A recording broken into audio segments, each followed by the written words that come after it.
Did you guys know that the average American doesn't even have $1,000 in their bank account in cash to cover an emergency? I've only got 7. And when I was in college, I was about like 19, 20 years old, and at some point, I got my first $10,000 in cash. I saved it up over about 6 months or so. I still remember till this day. And the idea was, all of my friends always said, Tommy, you're always broke. And the answer was, it was because my definition of being broke is having money for a purpose. And if you can't exceed that to buy whatever it is, then you're obviously broke because you don't have enough to basically buy it. So whenever they invited me to go out, to buy this, to buy that, and I would always say, no, I just don't have the money, they always assumed that I was just basically broke. But I actually had 10 times more than the average American did by the time I was like about 20 to 90 years old. So to me, that's pretty cool. So when you think about being broke, don't think I'm telling you to basically actually be broke when you don't really have any money whatsoever. The point is, I'm gonna teach you in this video how to create a system. So this way, in this system, every single dollar has a purpose. And this way, you're actually organized. Now, obviously, if your money has a purpose for every single thing and something is outside of that purpose, you might not be able to afford it. They might call you broke, but at the end of the day, does it really matter? It's better to actually be rich than to look rich. That's what I learned. Now, the very first thing, guys, is, as always, like this video on top of, also subscribe, hit the bell, shit notify. You guys know it's YouTube, so I gotta ask for this stuff, okay? But the very first thing in actuality actually is this. There's this very twisted idea out there that is not for everyone, and I absolutely do not recommend. There's another crowd on YouTube that they tell you you wanna end up broke every single year, and you always wanna be broke for specific reasons. And let me tell you, to me, that idea is absolutely terrifying, and that is not what I'm telling you with this video. And here's what I mean. Some folks say what you want to do in order to push yourself to make more money is put yourself against the wall. So raise your rent, raise your mortgage, buy things you can't afford. Just raise your expenses so that way you are forced to raise your income. To me, that's called stupidity. Now, number two is, some folks say by the end of the year, you want to be an absolute zero. You want to spend all your money, whether it's on investments and stuff like that, just to basically build up something, and next year you gotta hustle. To me, that's also called stupid. Now, the third one is when they basically say you want to lock up your money, right? So that way you're forced into making more money. Now, this sounds like, to me, like a horrifying thing. I would not be able to sleep. To me, it's just like, why would I do something like that when I can just be a little disciplined and just basically have money there and not spend it on stupid stuff, okay? But that takes time. For me, that wouldn't work. That's not what this video is about, and that's not what I recommend whatsoever. Now, here is what I actually mean, guys, okay? When I say you want to be broke, what I mean is very simple. You want to give your money a job. Every single dollar, you want to give it a job. Now, if an employee is not able to basically fulfill something, then that's fine. They can't fulfill it right now, right? But overall, what I mean is there are 6 jobs for money. You have money for emergencies. That's money that's going to take care of you when it happens. You have money for investments. That's money that's going to basically multiply itself and make more money. You have money for debt. That's money that's going to clean up your mess. You have money for expenses. That's money for shelter, utilities, groceries, and transportation to cover your overall needs, okay? Your needs, not your want. Then you have money for fun. This is money that you enjoy guilt-free without having to worry about, I just spent $5 on Starbucks. I'm going to be poor for the rest of my life. That's not what that is. It's money you spent guilt-free. And lastly, you have money for charity, money you give to help people, whether that's tithing, whether that's for whatever foundation you're actually interested in. Now, this basically means that obviously you got to pick exactly how much money you're going to distribute according to all this stuff. Now, I'll tell you guys when I first started how it actually worked, and I'll tell you like a little plan here you can actually use, okay? When I first started, my priority was basically on, I wanted to have at least a month or 2-3 months worth of emergencies in there. So I would put always like 10% of my money would go towards emergencies. 10-20% would go towards my investments, and then towards debt. At the time, I'm not sure if I had debt. I think I did. So I put like 20% towards my debt. And then on top of that, my expenses would always be like less than 50% because again, at the time, I lived with my mom, so I didn't have that many expenses. For fun, I did like 5-10% for charity. I always struggle with charity, like giving money away is always hard for me, but you know, you learn to do it. But it was always like 1-10% back then, okay?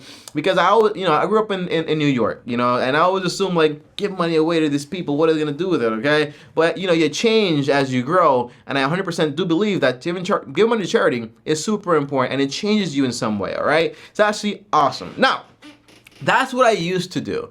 And back then it worked because I built up to have an emergency fund. I built up to have an investment account. I built up to actually pay off some of the debt. But having a plan like this doesn't really have any direction, and that's why it doesn't work that efficiently. So that's why I recommend you also have a mission for every single thing you want to do. So the way I do it today is kind of like your first mission is to get debt free. So your priority wouldn't be on emergencies or investing. It would just be, for example, on paying off debt as fast as possible. So everything would be kind of like 1%, and then debt payments would be like the highest one there. But emergency is 1%, investing 1%, fund like 1 to 5%, and then like charity also, like you could put like 10% of your tithe, obviously. But if you're not tithing, like 1% also. Okay, that's the overall idea. And this way, your main focus is on paying off debt. Once you're debt free, your main focus is on emergencies. Obviously, debt becomes zero. And once you have an emergency fund of 3 to 6 months, you focus on investing 10-20%, and you focus on paying off a home as fast as possible.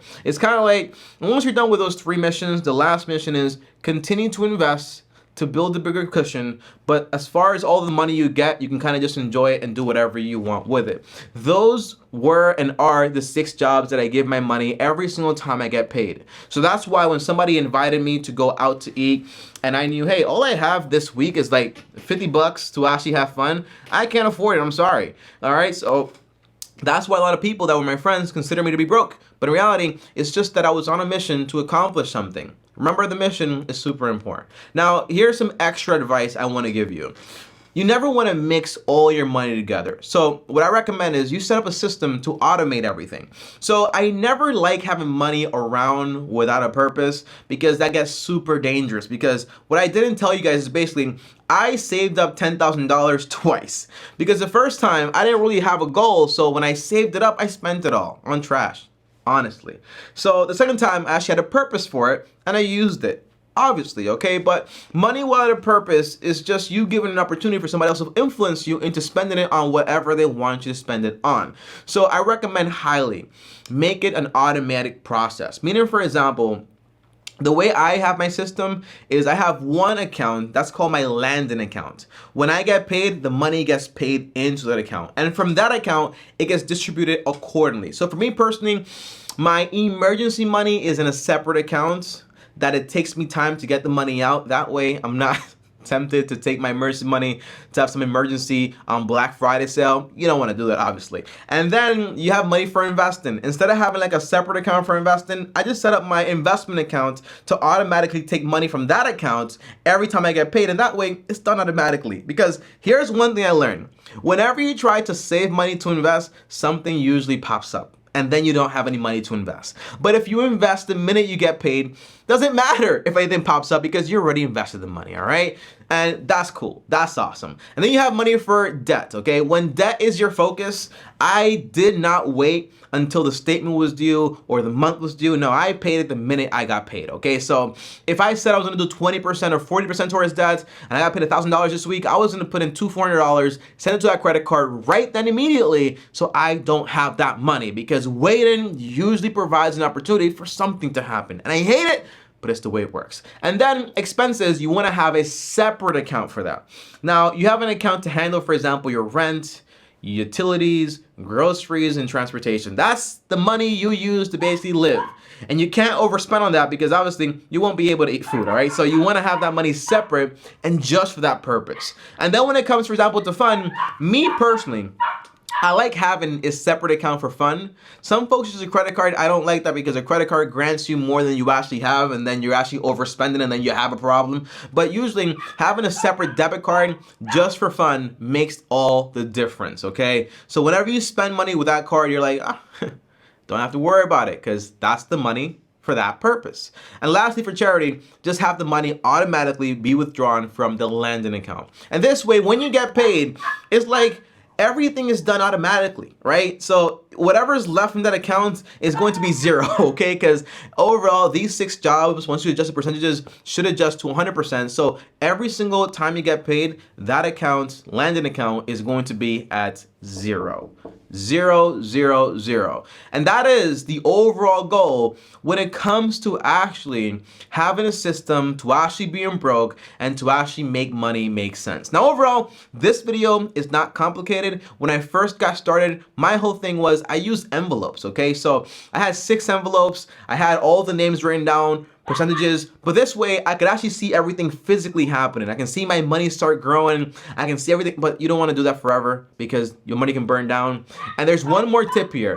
There are actually bank accounts out there that give you the ability to actually have multiple accounts within one account. So you have, for example, the Capital One 365 account that lets you have multiple accounts in there for separate reasons. You can have a savings in there for your emergency fund, some money. And by the way, when I say investing money, it's okay to have a separate account for investing money and you don't really need it right now, but you have cash building up there. That's fine too, but you want to make sure that money is separate and for that purpose so you don't get confused. Now, there's also another account and it's called SoFi Money. That's my favorite one and it's actually the one I use.